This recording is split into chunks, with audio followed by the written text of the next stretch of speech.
The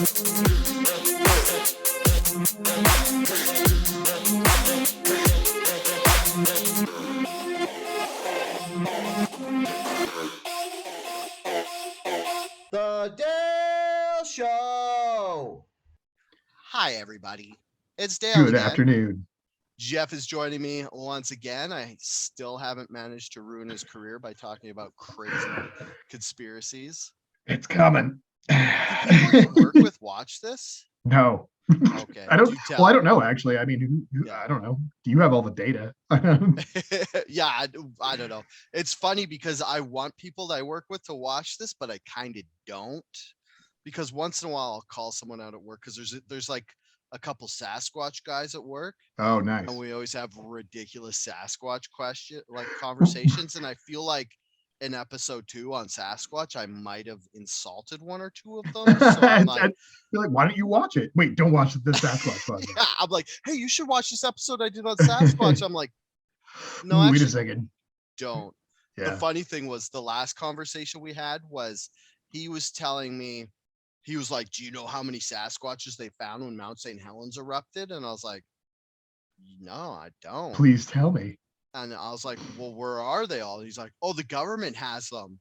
And then I was like, immediately, I'm like, were they training them to be soldiers? Because if you got a Bigfoot to be a soldier, That's could, the next step, really. They could be snipers with anti-tank guns and just run around the forest because they have a built-in ghillie suit. And he's like, I don't know. And then I was like, what about like, and then I was like, oh, but if we're doing that, like if the CIA is training Sasquatch, that means China's training Yetis and stuff. He's like, Yetis aren't real. And I was like, what? Why wouldn't Yetis be real? Sasquatch? Yeah, exactly. You have to believe in both of them. They're kind of a package deal. Yeah. And then he's like, oh, the Yetis are just Sasquatches on vacation. And I was like, yeah, Yetis are just snow Sasquatches. Yeah, exactly. And they get acclimatized. And if you're looking for military use for them, you've got the Arctic camo and then you've got regular camo, right? Like that's, you got to have two sets of those. You got to need squads of various Yeti and Sasquatch, sniper. I like that you immediately went to snipers because I was kind of like close combat there. I'm like, if I had gigantic, large sized, not fully developed forest man, I'd be like, give those motherfuckers brass knuckles and send them off into the front ranks. But you're right, they would make way better snipers. See, the reasoning I had was because Sasquatches are big and stuff, but they're not real sprinters or fast movers. Yeah. And I feel like my first idea was like a minigun with a shoulder holster and just like be at the back. They're big enough to hold it down. And they can hold that. They can hold the force of the kickback on it.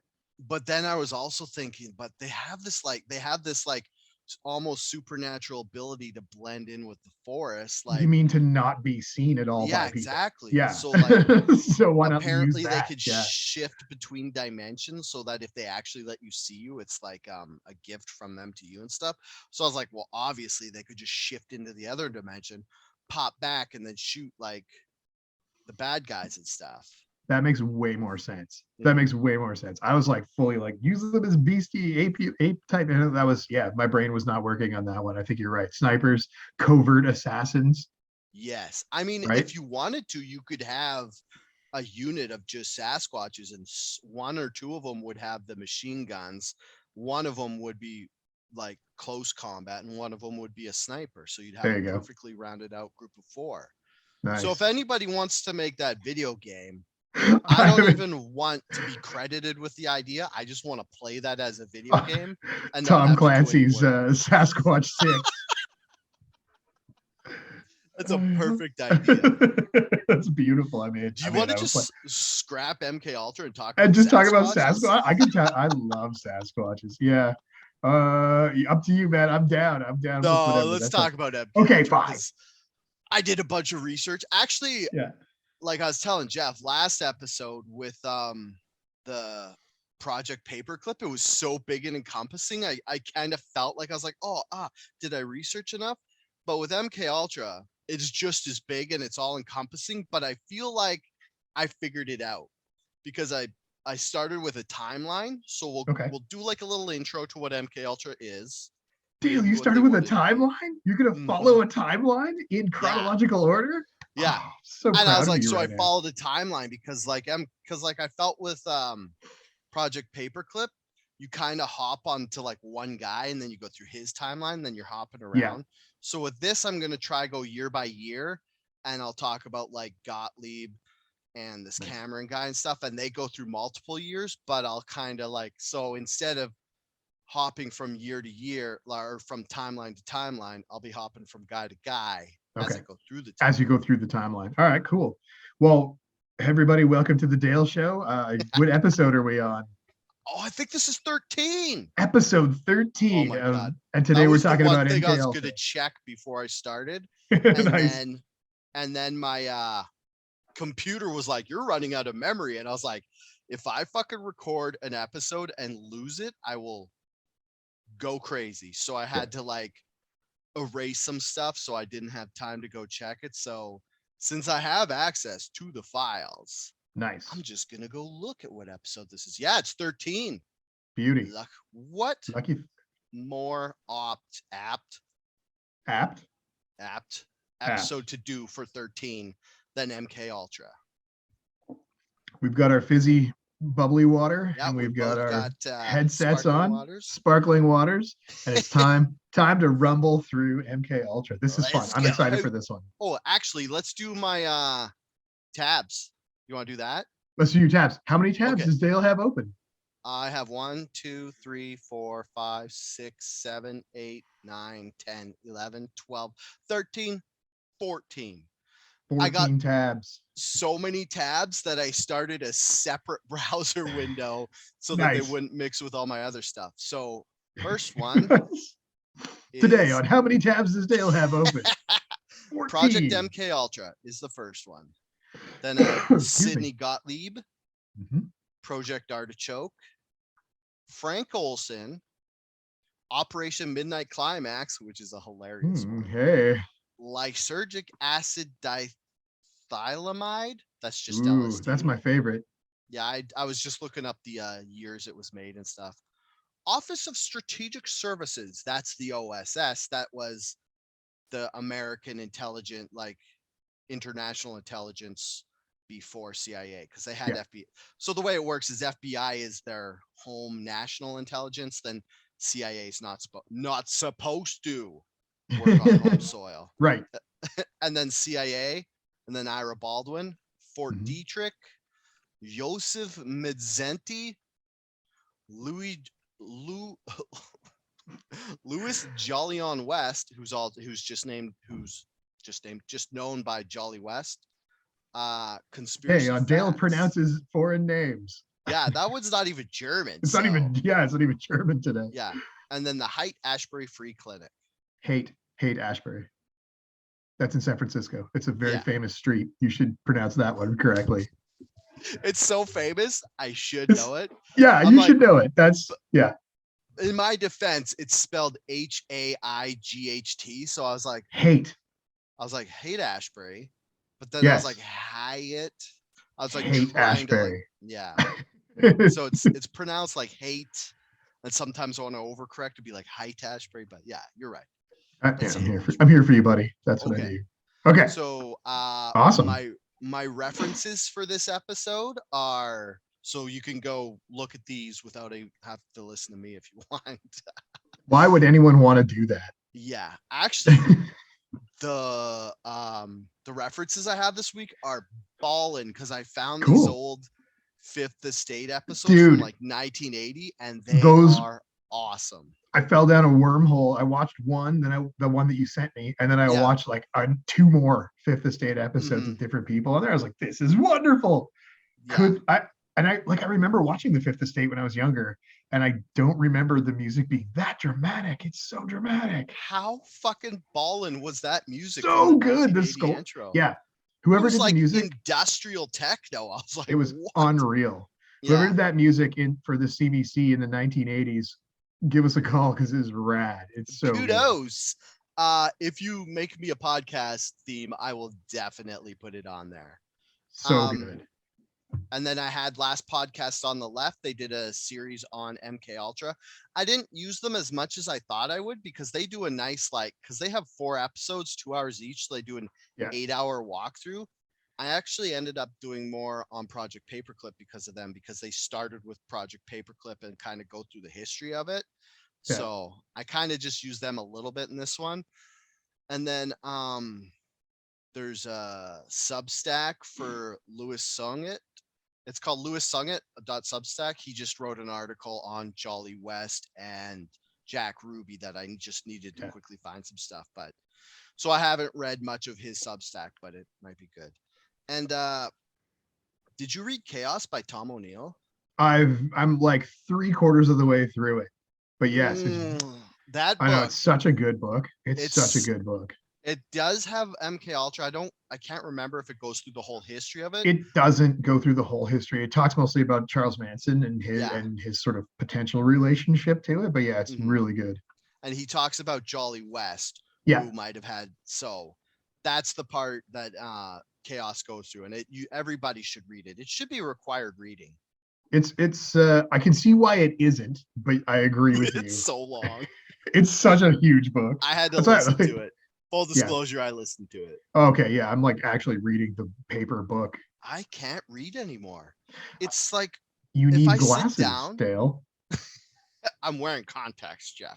I sit down and I read, and I'm like, I could be doing something else right now. Like I'm just thinking about the internet while I'm reading. It's no good. And then I'm like, okay, I'm trying. But like if I listen to stuff, because I could do physical activity and listening at the same time, no problem. Like I could play action video games, but I mostly listen to stuff while I'm at work, while I'm doing like mechanical stuff, because I don't know. So because I have to keep my hands physically busy or I get distracted. That's my problem with reading. So well, I don't know if that's you're not holding the book thing.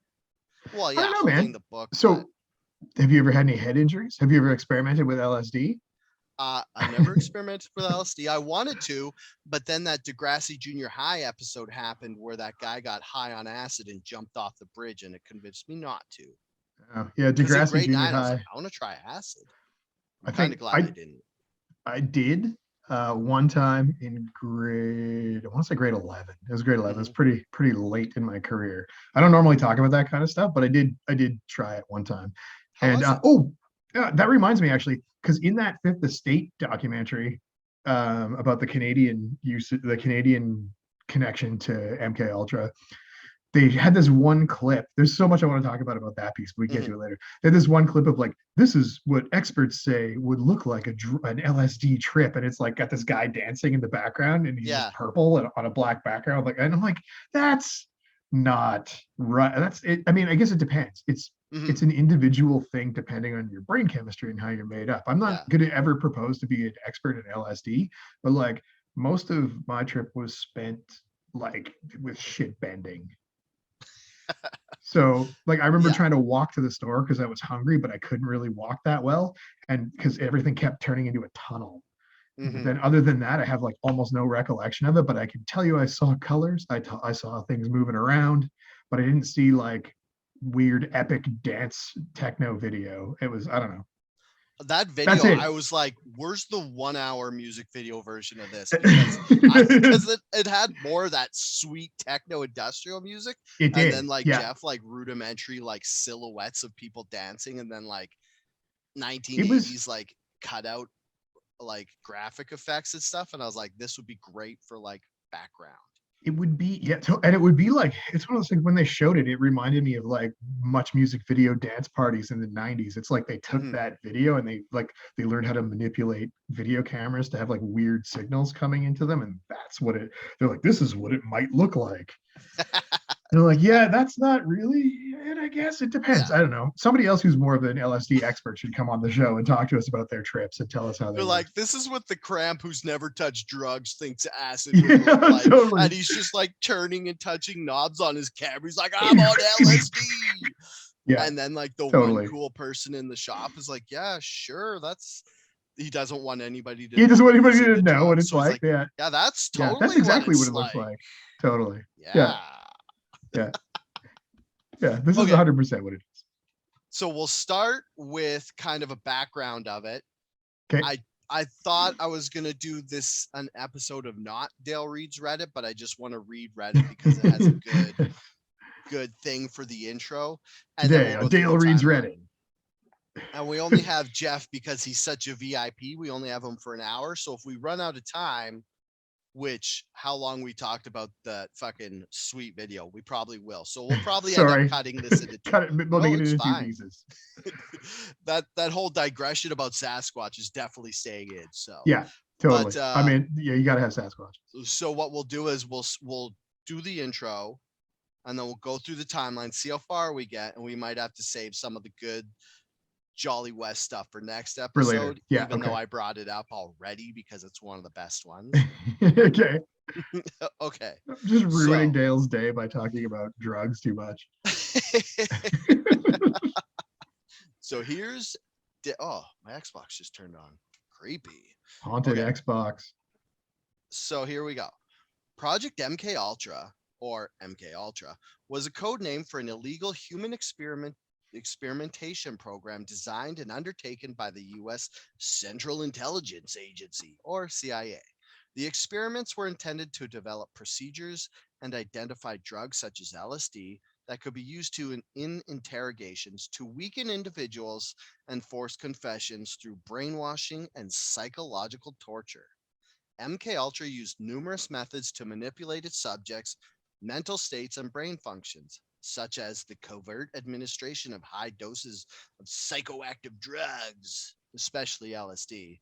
And we'll talk about this a lot, like where it says they did covert things. Like what happened was when they started doing MKUltra, one of the first things they did was the CIA started testing it on themselves. So at first they're like sit in a room and one would do it and they'd talk to each other. And then Gottlieb, the guy who was head of MKUltra, he was like, "Who could you guys just sign up so I could dose you whatever?" Yeah. And they're like, "Sure, we don't know what LSD is. This won't ruin our lives." And then he would just fucking dose them at any given time and ruin some of their lives. Oh my God, so ruined. Yeah. Yeah. MKUltra used numerous methods to manipulate its subjects' mental states and brain functions. I just read this? Yeah. Such as the covert administration of high doses of psychoactive drugs, especially LSD and other chemicals, electroshocks and hypnosis, sensory deprivation, isolation, and verbal and sexual abuse. Mm-hmm. Yikes. In addition to other forms of torture. MKUltra was preceded by two drug-related experiments, Project Bluebird and Project Artichoke. Those ones were terrible. Yeah. It began. Okay, wait. It's getting into my timeline stuff. Oh, it's just saying it basically went from 1953 to 1973. Yeah. But that's only when they said it stopped. That's when they said it stopped. Yeah. There's all those other stories of like when they're talking about like post, like in the 90s and the 80s and stuff, when they started bringing the conspiracies back up again, that they're talking about like how they're activating MKUltra agents like further on into those years. Anyway, but it officially stopped according to the government. So we're just gonna pretend it stops in 73, and then in the future we might get into some other stuff because I was talking to my conspiracy guru today, Adrian, and he brought up that Jonestown might have had something to do with this. And I was like, "Oh, it's way too late to get into researching that." Yeah, that's a whole Okay, so the program engaged in illegal activities, including the use of U.S. and Canadian citizens as unwilling test subjects. And before I started researching this, I had no idea Canada was involved. Yeah, me neither. Yeah. Until I watched that video. Me and Jeff were talking about was about in Montreal. MKUltra's scope was broad, with activities carried out under the guise of research at more than 80 institutions, including colleges and universities, hospitals, prisons, and pharmaceutical companies. The CIA operated through these using front organizations. And one thing that they would do was they would have like, there's something called the Echo Health Fund or something. I'll explain it more later. But they would use that. The CIA would put money in that, and then that fund would give psychiatrists and shit at universities. They'd be like, hey, we want to hire you to do these experiments. And then the scientists slash teachers slash whatever wouldn't know they were being hired by the CIA. Yeah. Okay. And then this is kind of like the end of it. So MKUltra was first brought to public attention in 1975 by the Church Committee of the United States Congress and Gerald Ford's United States President Commission on CIA Activities within the United States, also known as the Rockefeller Commission. Mm-hmm. Investigative efforts were hampered by CIA Director Richard Helms' order that the MKUltra files be destroyed in 1973. So this is the part, like how we were saying, it said it ended in 73. Yeah. But that was basically when Richard Helms was like, just fucking burn everything. Yeah. We're done with this project. No more project. Yeah, we're finished here. It ended right when I said to burn everything. Yeah. This project is over. The Church Committee and Rockefeller Commission investigations relied on the sworn testimony of direct participants and on small number of documents that survived Helms' order. In 1977, a Freedom of Information Act request uncovered a cache of 20,000 documents relating to MKUltra, which led to Senate hearings. Some surviving information about MKUltra was declassified in July 2001. Yeah. So that book that me and Jeff were talking about, Chaos. Tom O'Neill, one of the ways he found out about what Jolly West was doing was he went through some of these documents relating to the finance. So, and he figured out that the CIA was paying Jolly West and then paying like the Hyde Ashbury Clinic and stuff. Hate.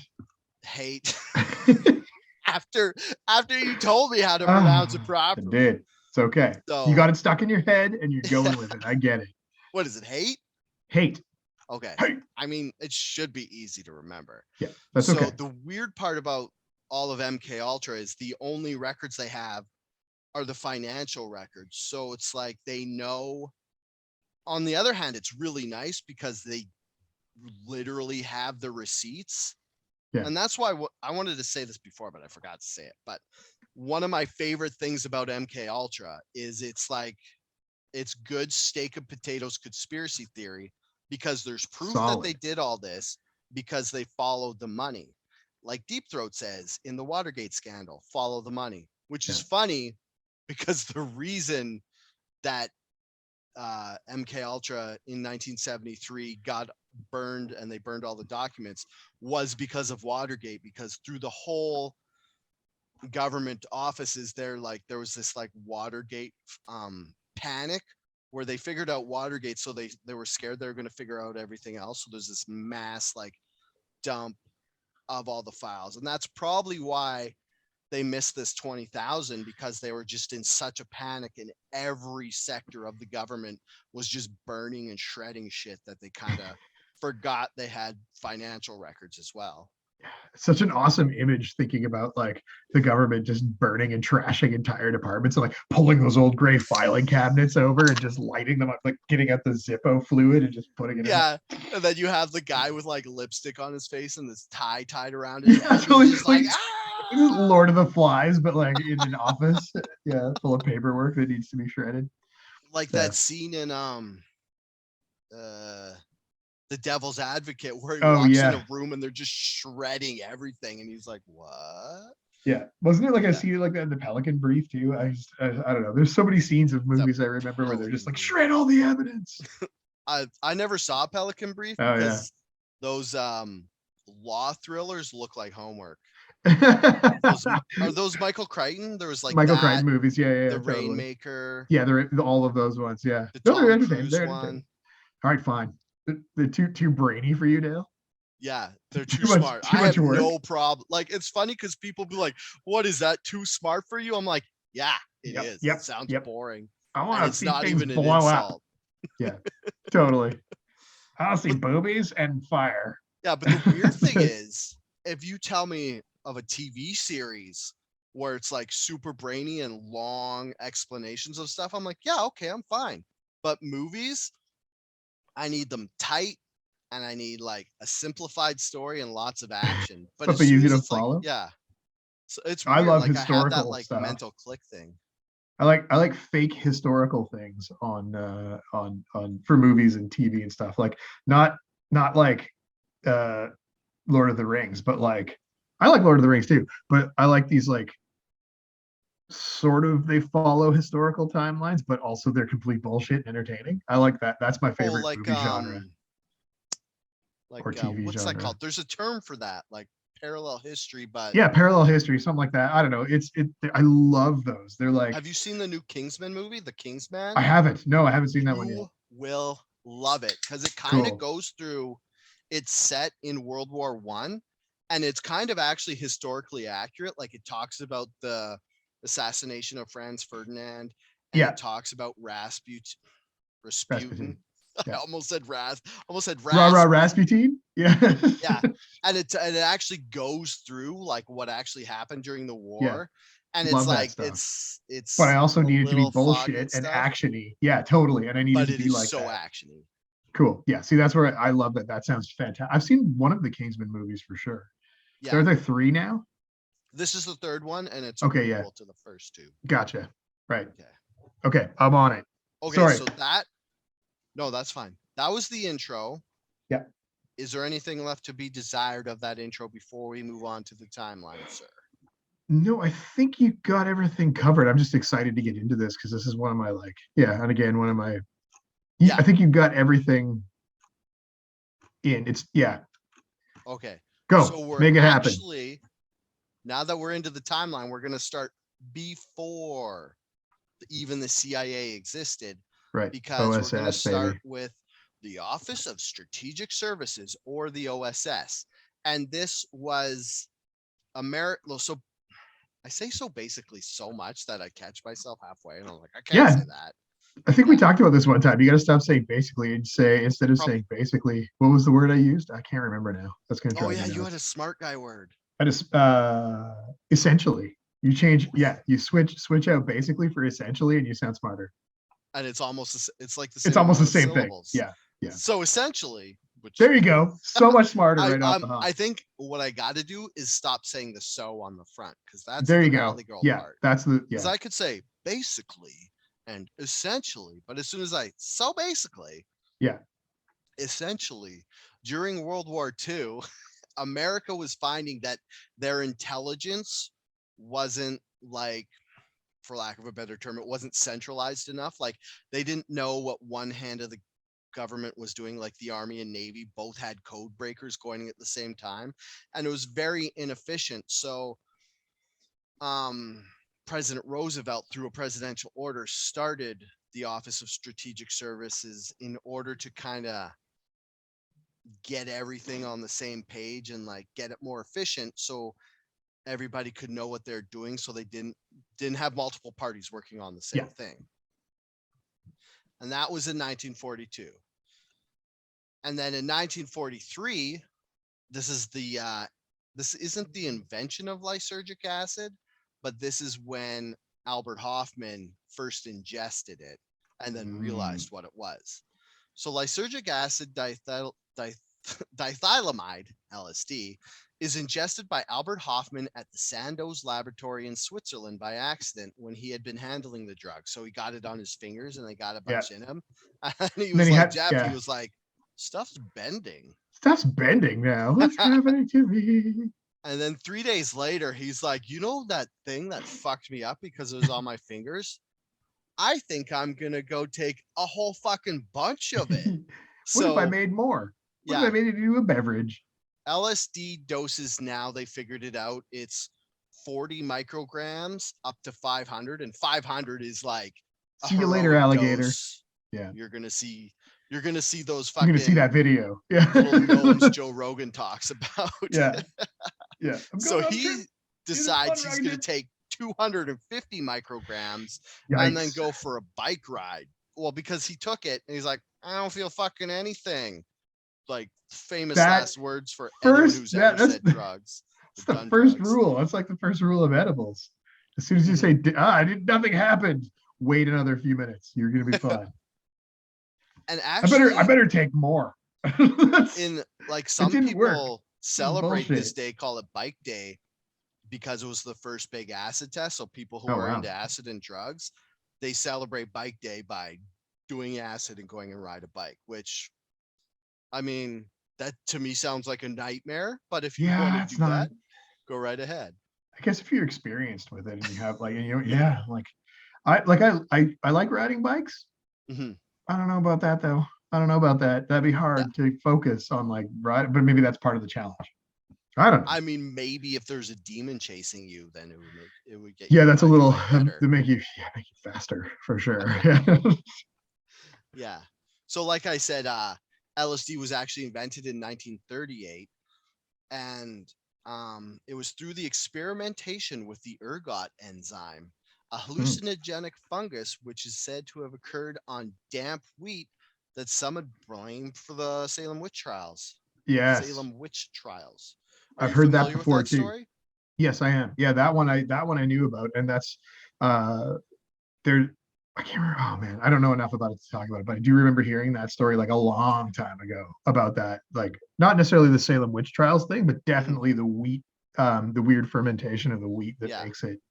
So the thumbnail of this druggy. story is that in way back in New England, the people were storing their wheat in big containers or big sheds or whatever.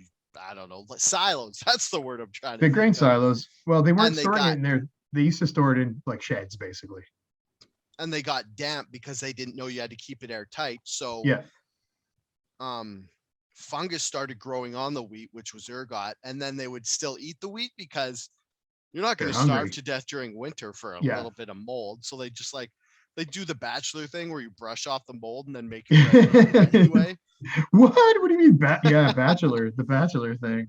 So what they're thinking happened, this is just one of the theories floated. So what they think happened was they saw shit bend and they're like, this is obviously witchcraft because we have nothing to compare this to. There's no frame of reference for it. Yeah. So they would do eat the bread, and then of course it was sexist back then, so the bread was always made by a female, and they're like, that witch. I almost said the B. You almost said the other one. Oh, that witch through her magickery and sorcery fucking put a curse on me, and now the world is bending and I want to get off this bike. So they're like, she's a witch, and then they burned him. And that's kind of why the Salem witch trials just happened within a couple years and then just kind of died out, because they didn't really know what happened, but they learned how to store their wheat better, not like idiots. So maybe if we make these airtight. The rats will stop getting in and the water will stop making it damp. And they still had no idea about the drugs. They just lucked out upon that part. That's funny. And this guy Hoffman was actually fucking around with the ergot enzymes because he wanted to synthesize a respiratory and circulatory stimulant to replace a drug called chloramine, which was having negative side effects on uteruses. Which is, I guess that's a good idea. So next we have 1945. Does this feel too disjointed to you, Jeff? No. We're keep it going. What's in 1945? The OSS is dissolved a month after the war ends. And then 1946, Truman establishes the National Intelligence Authority in January 1946. Its operational extension was known as the Central Intelligence Group, which was the direct predecessor to CIA.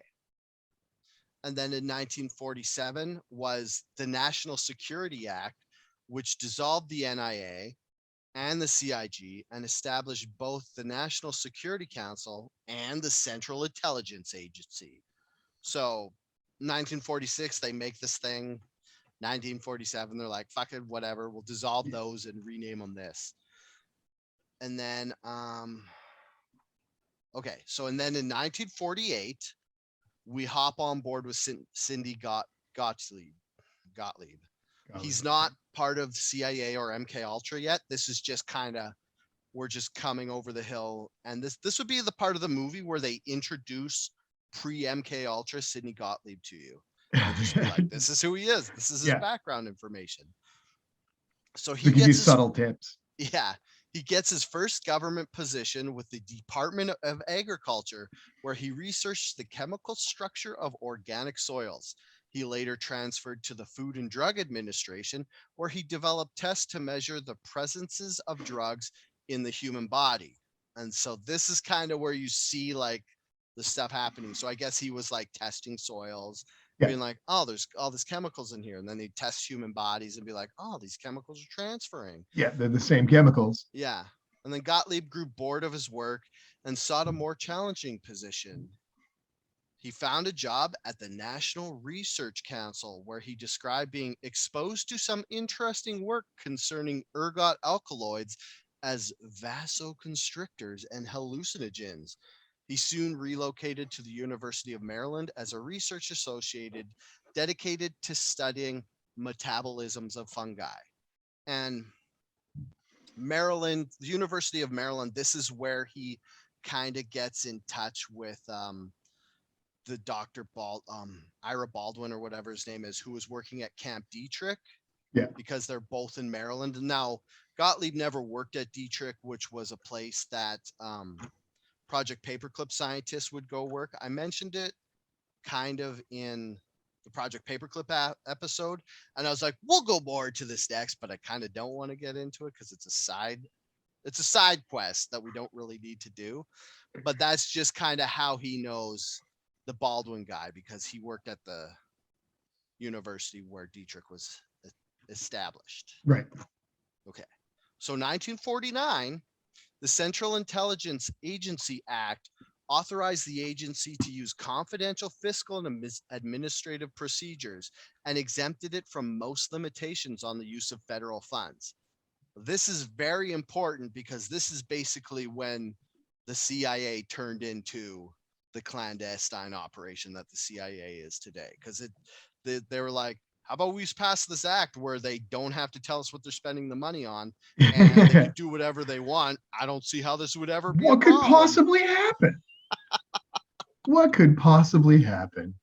Oh, and it also exempted the CIA from having to disclose its organization, functions, officials, titles, salaries, and they didn't even have to say how many people worked for the CIA.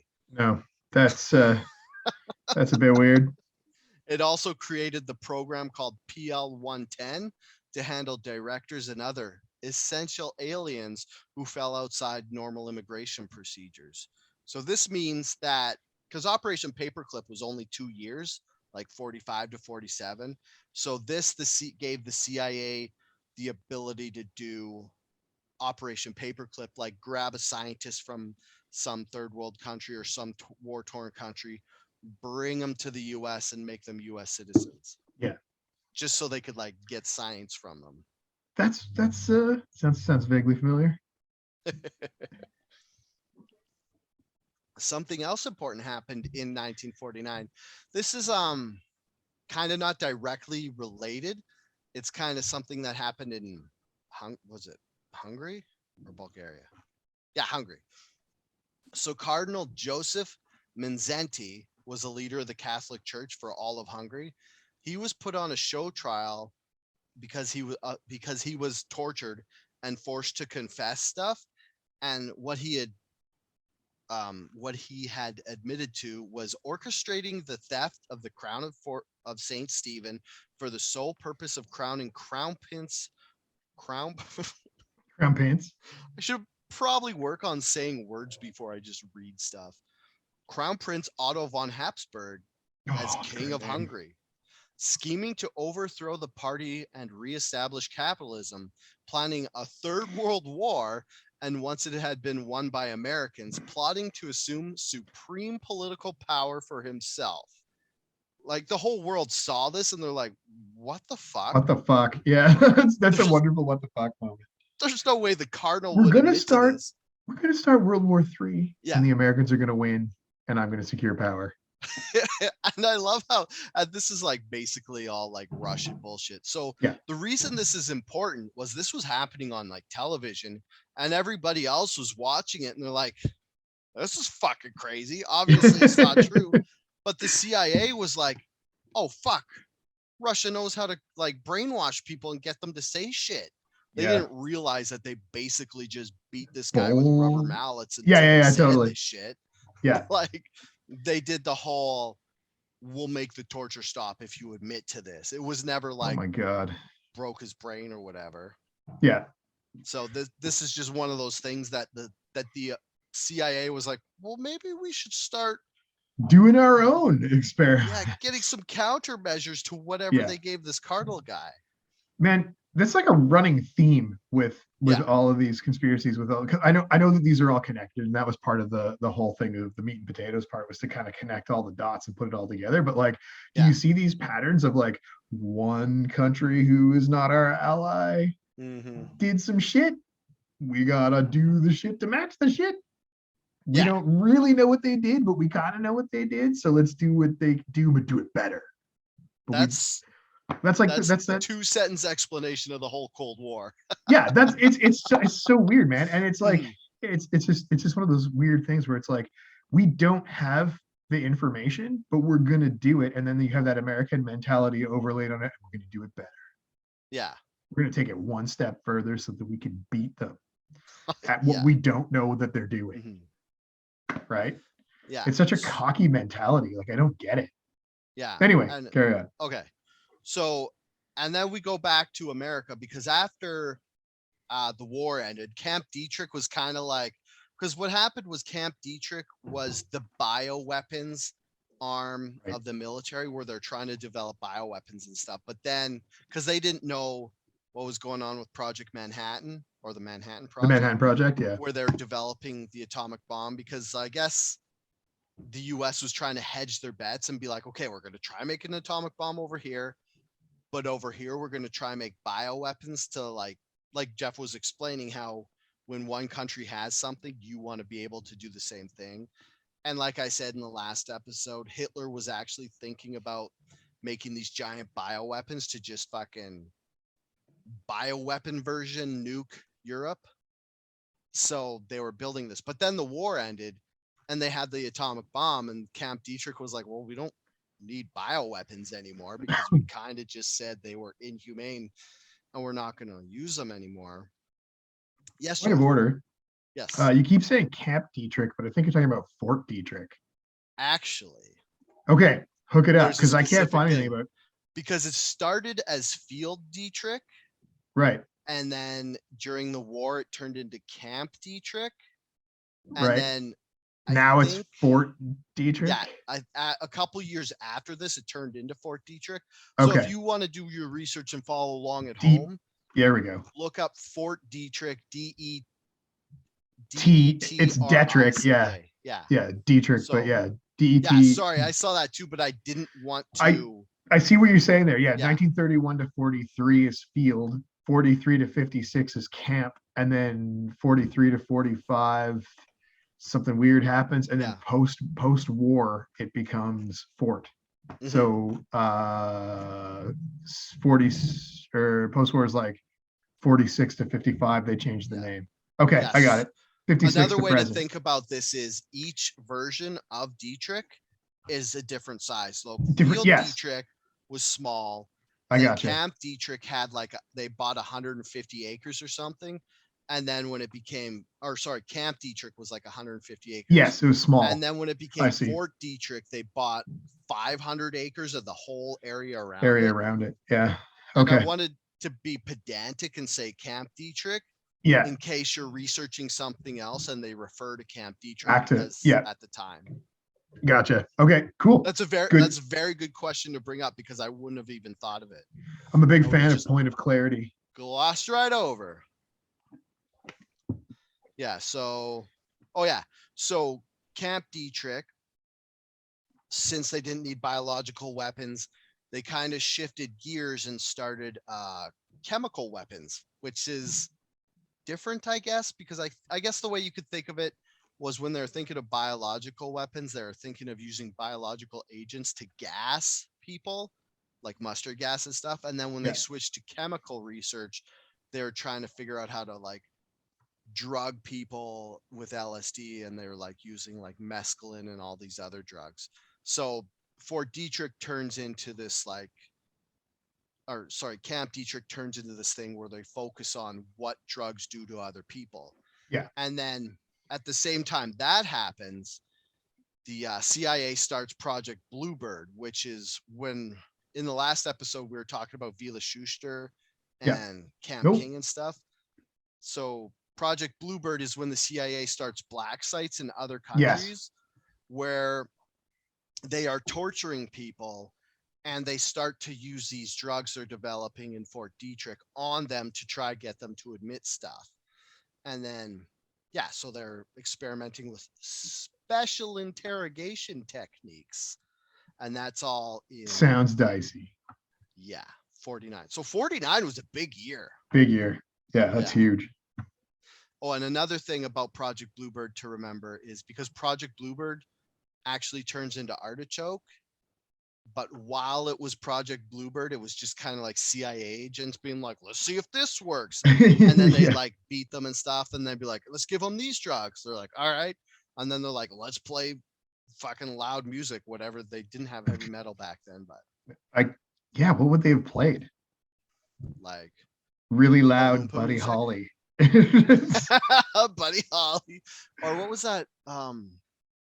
It's not Oompa Loompa. What's the actual polka music? Okay, yeah. I could imagine music. Use it. Well, I guess if you're something Vila Schuster, which is German, they'd like polka music. But I think you'd have like a lot of brass band instruments, like with squealing horns and shit, would drive you crazy. I guess if they just play those really loud, like fucking freestyle jazz. Play that. And I would be like, oh god. This is art, man. This is not scatting. Oh, kill me now. Just kill me. I don't even care. Give me the drugs and shoot me. This is terrifying. Oh, fuck off with this guy. Yeah. So in 1950, the Korean War starts, and it goes to, I think, 1953. Side note, one of the funny jokes that I don't know if it's a funny joke, but the show MASH, which is based on the Korean War, actually lasted longer. Like it was on air in the Korean War. Yeah, totally. I love that. That's a great bit of television trivia history. Yeah. And then this is important because, like the Cardinal, when the CIA saw him, they're like, oh, they know how to control him. This reestablishes that they think China and the Soviet Union have mind control, because prisoners of war started coming home seemingly converted to communism and denounced the Western capitalism way of life. CIA was ramping up its search for a way to control the human mind, falsely believing that the Soviet Union and China had already mastered the process and would soon use it against them. This paranoia was the driving force of the early CIA and their forays into mind control operations, and they often dismissed the death and destruction caused by many of their experiments in the name of national security. Yep. So this is like a double-edged sword where it's like, they fucking know how to make mind control. We better figure this out. Yeah. And then when they dose one of their own guys and he jumps out the window, like we'll talk about later, they're like, we're doing it for national security. This is for reasons. Yeah, we have to do this. This is important stuff we're doing. Do you care about national security? Do you want America's borders to be impenetrable? Then this guy has to jump out of a window. Because that's how you get penetrable. That's how you borders, yeah. I can go for the do you want impenetrable borders? Because that's how you get impenetrable borders. Beauty. Good one, Dale. Thank you. You're welcome.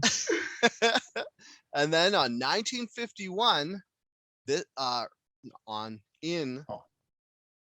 weird side effect about weird side note about writing that I noticed was the difference between saying on and a date and in a date range, because I had to because I was kind of trying to piece together different parts of Wikipedia to make it make sense, and I had to switch a lot of that, which I don't know, only super pedantic writing nerds will care about that. They will yeah, that's an interesting one, on and in, for timelines. Because it's on a specific date, in a specific date range. Yeah. On March 10th in March of 2004. Exactly. Yeah. So on July 13th, 1951. See, that's on. There's a lot of 13s. Yeah. I should have looked up how many of these were Friday the 13th. We're numerologying today. Because the actual start of MKUltra was on a 13th, but that wasn't July 13th. Right. And this is episode 13. 13. I better not die in a car crash after this. No, you're fine. Don't go anywhere. Just stay home. Yeah. Oh, and the guy jumped out of the 13th floor. I didn't even put that together. Seriously? Yeah. Oh. Hey, wait. How many floors in your building? 21. We don't have a 13th floor. Yeah, no building has a 13th floor. That's a North American tradition. But we still have a 4th floor, which they get rid of because the number 4 for Chinese is the number of death, so they get rid of a lot of 4s. So if you have a building after I think it's like after the 90s. Yeah. When my father-in-law's building is the same thing. He's I think he's on floor 26 or something. So it goes up to floor 30, and there's no 4s, no 14, no 24, and no 13. So it's really actually quite a short building.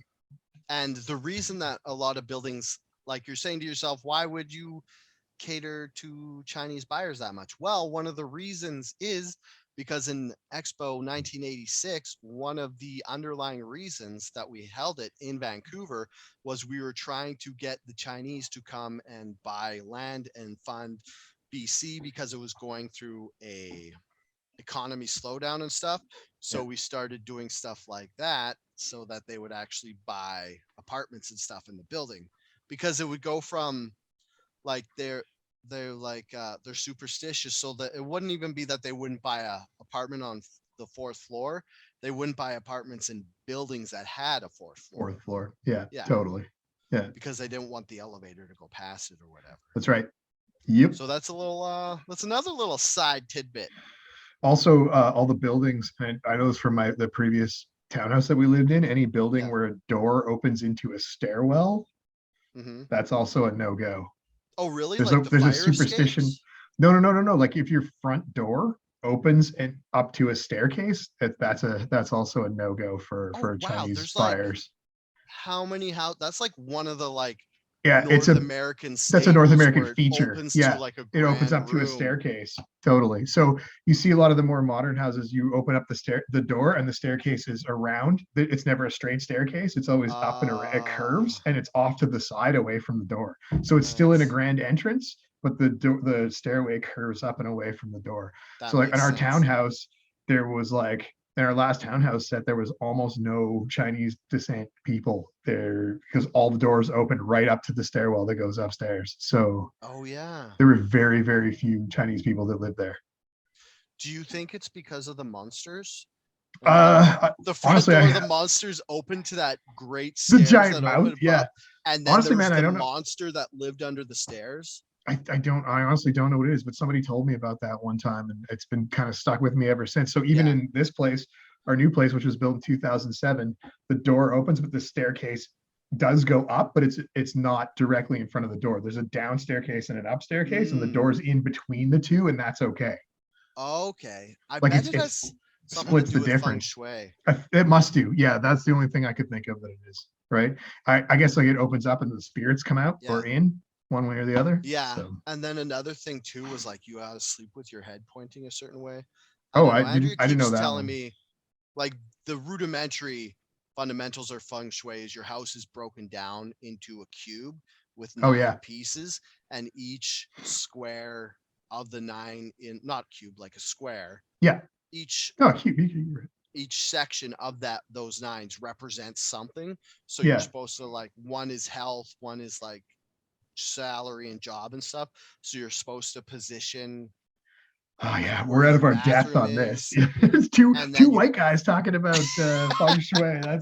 Welcome to the two guys talking about traditional Asian feng shui on the internet.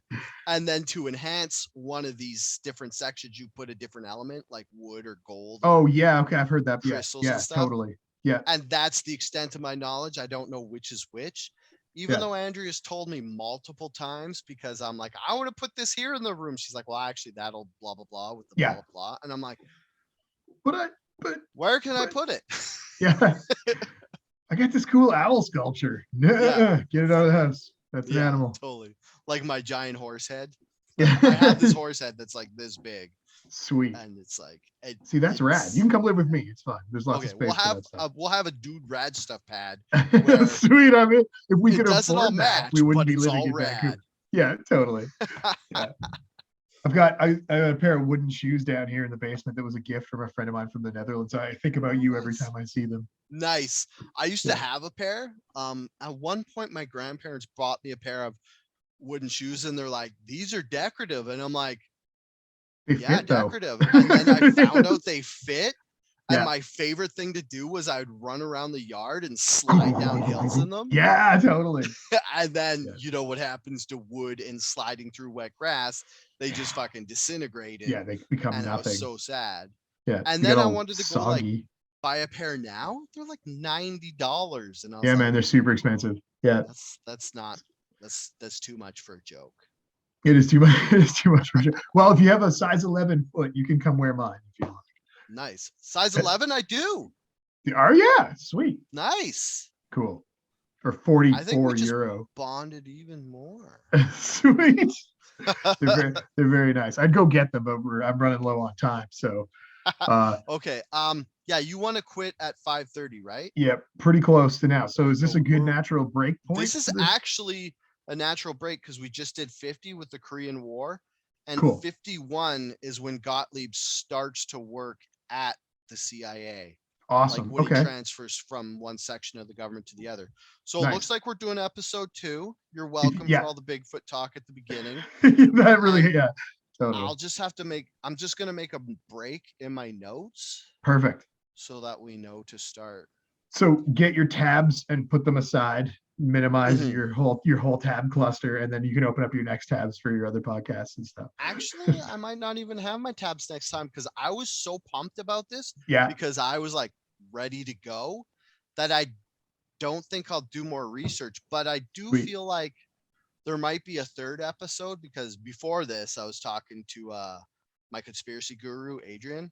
Yep. I don't know if he knows I call him that or if he'd be okay with me calling him that, but he's like, full disclosure, I met Adrian when I worked at a heavy metal magazine as an unpaid intern in 2005. Oh my God, that's so long ago. And he was the writing editor, and I was just like the dude who was there to get to go to concerts and write about bands and talk to people on the phone and get CDs for free. And then, so I was also the graphic design guy. So I'd lay out the magazine.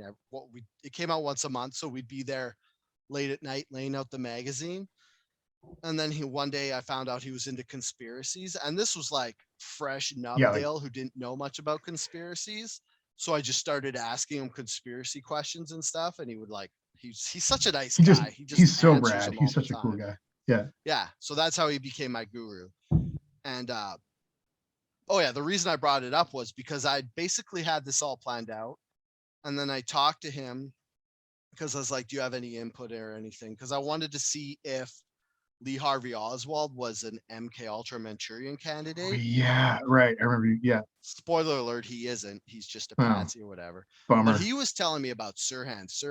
They was telling me about Jonestown. And I was like, this is so much more that we could talk about maybe in episode 3, if there is an episode 3. We could do an episode 3 on Jonestown just itself, right? Like, and if we could connect it back to this, that would be pretty cool.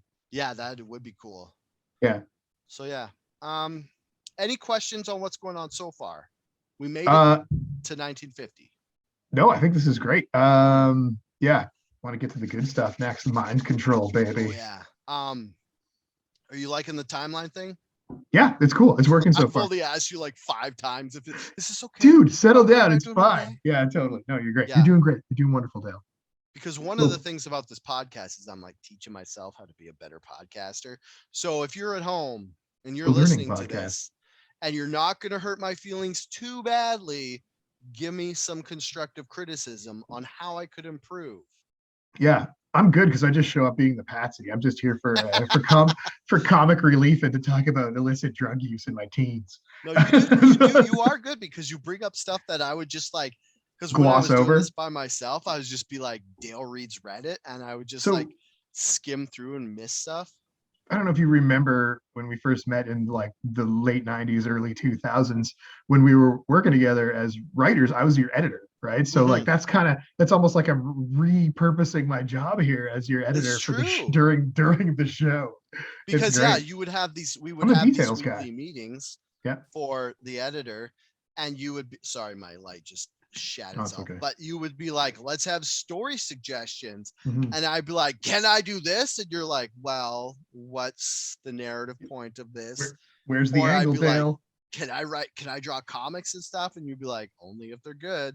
Yeah. And then That's yeah, yeah. So now you're like, can I do a conspiracy podcast? And I'm like, hell yeah, I want to be part of that. Because like like I just my whole thing with this conspiracy theories is just how incredibly entertaining they can be. oh So my just god, to yeah, hear you like talk and putting them all together, connecting them, that like Mhm. historical significance of like pieces of our lives that they've impacted and like the way we currently live our lives, that shit makes it Yeah. wonderful. Do I believe in the conspiracy theories? Not necessarily, but I enjoy listening to them because I appreciate the other angles of what they Yeah, and what they the exactly. impacts they actually have had on our society. So that's the part that makes me happy about it. Yeah, like I love conspiracies because like you said, like when I talk about alien shit, like the esoteric stuff, that's like purely entertainment. And then you get to like the steak and potato stuff like this, and it's like Yeah, it's good to know what actually happened. And it's like Jeff said, it affects stuff today, but it also when you hear about all the stuff the CIA did with MK Ultra, and then you hear about events going on in the world, you kind of look at it from a different angle, be like, totally. okay, Yeah, this is what they're telling me is going on. What else is happening? that's and one of the things that I constantly think about is like the things that I'm hearing right now in the Hmm. news. What's going to happen in 20, 30, 40 years from now? I mean, I'll be dead probably, but like Yeah. but like if I live to see 80, am I going to hear some shit that happened when I was 40 that was in the news come out and it's like, oh, it was all horseshit the entire time. I can't wait for the future to hear about Trump stuff, and I Oh can't yeah. wait for the in the future to like hear about even like I don't know, not to be too sensitive and on topic right now, but like I'm sitting on the fence on the whole Ukraine war piece because Hmm. I don't know enough about it. People are losing their fucking minds and there's flags everywhere and I stand with Ukraine, which is a horseshit sentiment. But like, yeah, obviously I stand. Obviously, people stand with Ukraine. What are you actually Yeah. fucking doing to help with the war? Absolutely nothing. I'm standing for Ukraine. You're doing Hmm. nothing. You're doing nothing. Yeah. You're saying, look at me, look at me. Don't forget who I am. Yeah. Don't forget that I'm here. I stand with Ukraine. You're not doing shit all for their war efforts. They're a fully funded fucking military. I'm going off topic now. They're a fully That's funded fine. military. They have plenty of money raising Yeah. funds for Ukraine. Give me a break. They have tons Hmm. of money. That's why they're at war. There's a whole reason that they don't need money. Yeah. Maybe to get refugees out. Sure, Hmm. let's do that. But like, so I can't wait. So now I don't know anything about it. I'm watching it with an open mind to see what's happening. I can't wait for 40 years from now, 30 years from now to Yeah. When it's like hear we can like about look it. at it. Yeah, look at it My from a whole different stance perspective. on the thing is it's like there's a lot of like people keep trying to point out the reasons why Russia did this. And it's Yeah, like on one hand, you're like, okay, I could see why they would be angry and stuff, but you don't just fucking go all out war. yeah. Like, There's because they're saying like there's been political stuff since like there's the obviously been shit happening for 2014. years. Yeah, Yeah, there was like a 2014 is coup. even recent. Yeah, there was a coup in 2014 Yeah, where in or not Yugoslavia, in Ukraine, where they overthrew one of the governments, and that's where the Donbass stuff is that they weren't okay with the coup, yeah. but so they were like being backed by Russia and stuff. So Russia, one of the reasons that they said they're going in was that we're gonna back these Donbass people, and we don't want NATO to take over Ukraine. So that was their hey, this is why we're doing it idea. Mhm. But that's only cool unto a certain point, and once you start like bombing civilians and shit, then it's not cool. Yeah. And it doesn't matter why you're there. You got to knock it off. Yeah, exactly. So bringing it full circle. Yeah. To the beginning of what we were saying, things that happen in our present timeline affect our future timeline. And that's one of those interesting, one of the most interesting things about like documenting anything like this. And and again, and it also brings it back to like, we're kind of pulling a US here. We don't know shit all about what's happening on that part of the world in Ukraine. Yeah. We don't know anything about it, but we think we do because there's so much information available. So we can make bold, sweeping claims about it, but we can't. So I'm waiting for it takes 30 years for all the information to filter out and figure things out. So that's sort of what we're doing here with this.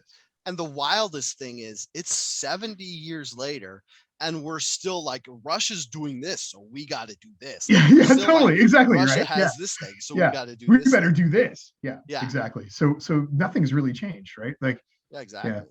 Cold War mentality is still there, right? And how long does this go for? So it's interesting. Yeah. One last point on a lighter note. It's funny to me that the whole reason that MKUltra is known today was because their bureaucratic red tape and had to like keep track of all their finances, even though they were a clandestine operation. Yeah. And they didn't have to explain their finances or anything.